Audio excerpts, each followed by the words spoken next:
Hello, everyone, and welcome back to the Language Arts Gallery. Today, I want to talk about generative AI, and I want to talk about two tools that you can use in three different ways to assist you in the dissertation process. Now, as I've told my students in Ethiopia, I am traveling, so I'm unable to meet you in person this week, but I'm sending along this video to assist you with the work that you're doing during your dissertation process. So let's go ahead and let's get started by taking a look at two different types of AI. The first is illicit.com. Now, you can create a free account on illicit.com. You can log in with your Gmail address. It's super easy to use. It's super user friendly. And the thing I love about Illicit is that it makes searching for articles relevant to your topic so easy. So when you log in, you're going to see a screen here. It says, ask a research question to search and explore academic literature. And you've got research report, systematic review, and find papers. We want to click on find papers.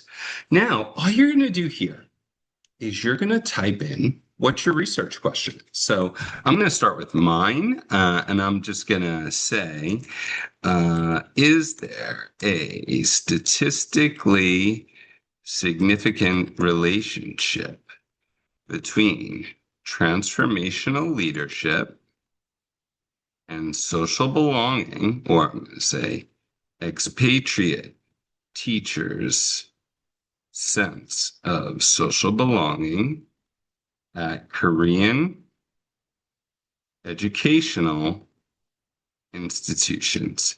Now, you can imagine if I'm searching in my school's database, in the library database, I've got a variety of keywords here that are going to bring up papers related to probably a lot of different topics, some that are useful, but also some that aren't that useful. So if I just go ahead and punch this question into Elicit, all of a sudden, I have got a list of all of these papers, right?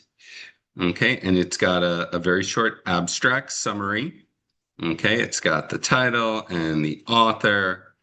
Okay, the ELT journal. It's got the source. It tells where it's been cited. It's really, really incredible. Now, the cool thing is that you can access these as PDFs. Some of them, not all of them are available as PDFs. But the great thing is, once you get the title and you read that abstract summary and you say, hey, you know what? This is something that's highly applicable to the work I'm doing, then you can go back, you can punch that title or that author into your school's database and you can pull up the article. So even if the PDF is not available for free and illicit, chances are that your school's database might have it for free.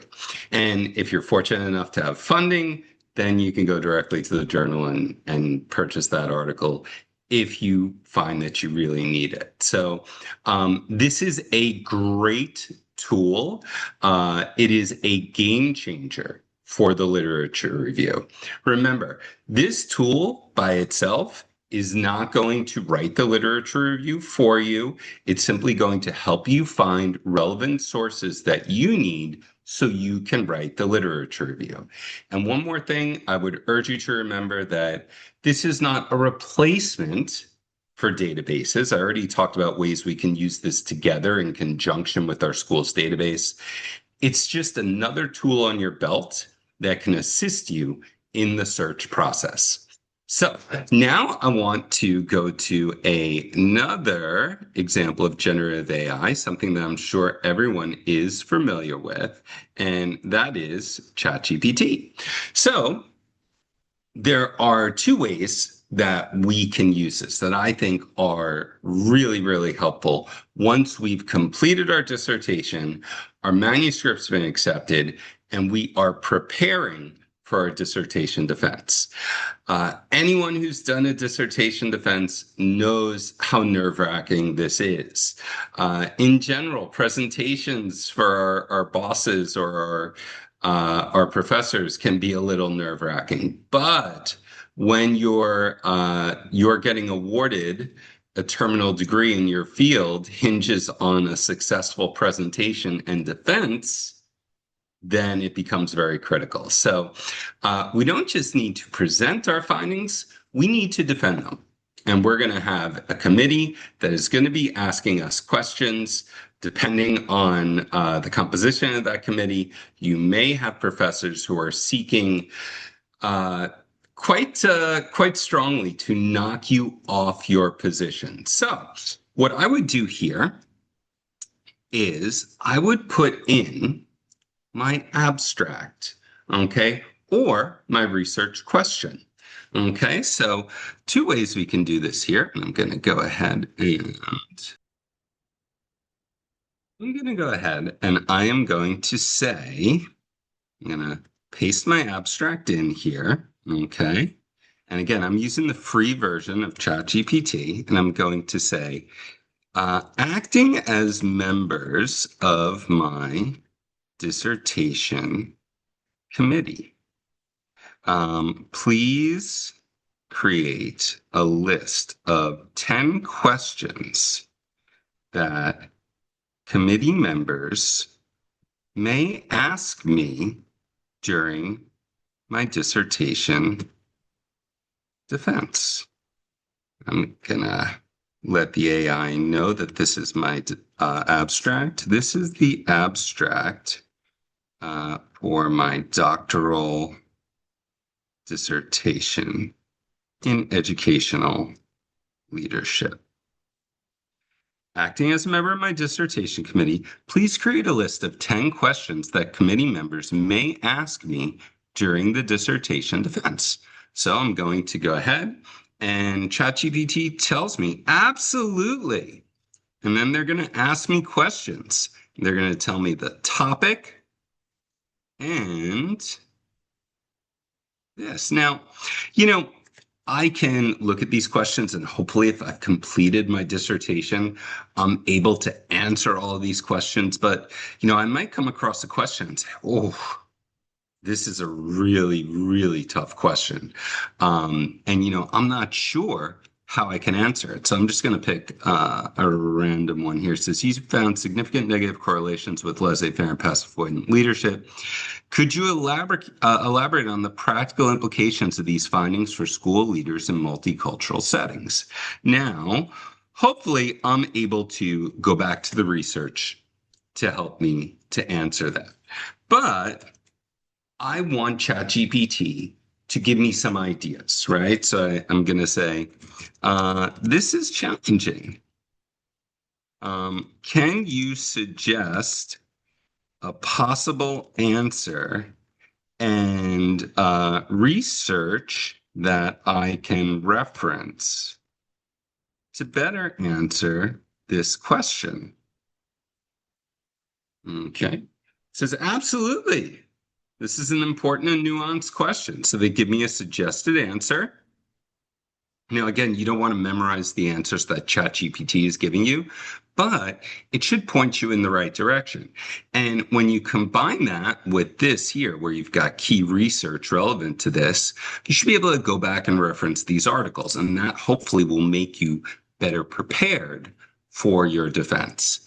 Now, one last use of ChatGPT that I want to go over, okay, and I'm gonna go back here to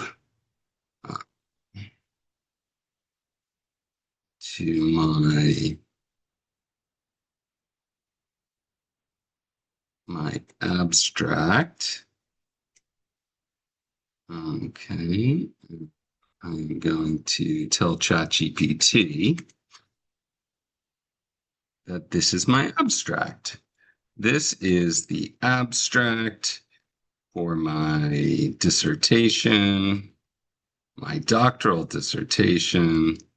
I want to be as specific as possible in educational leadership. Acting as my dissertation committee. Ask me questions one by one that I need to provide answers for. As an expert in the field, ask follow-up questions based on the answers that I provide. Okay, so now, can you explain the theoretical framework that guided your study and why it was the most appropriate choice for investigating the relationship between leadership behaviors and expatriate teachers' sense of social belonging?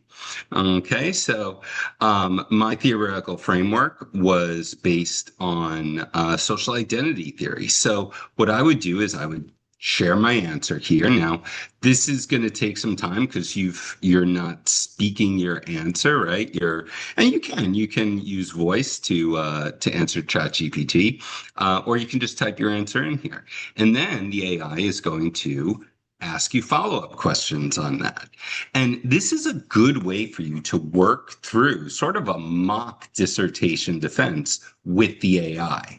So you're not actually guaranteed, of course, to get these questions. This is just practice. Okay. If nothing else, it gets you in the process of being familiar with being asked questions you don't know are coming, right? Up to this point, you've been the expert on this topic. Now you're going to get questions that you're unsure of, you don't know about, so you've got to be prepared for that. And hopefully, going through this process, you're going to be a bit better prepared. So, AI, of course, the uses and the applications are limitless. We have here just three uses of two very common forms of AI, but hopefully this has helped enrich your dissertation journey.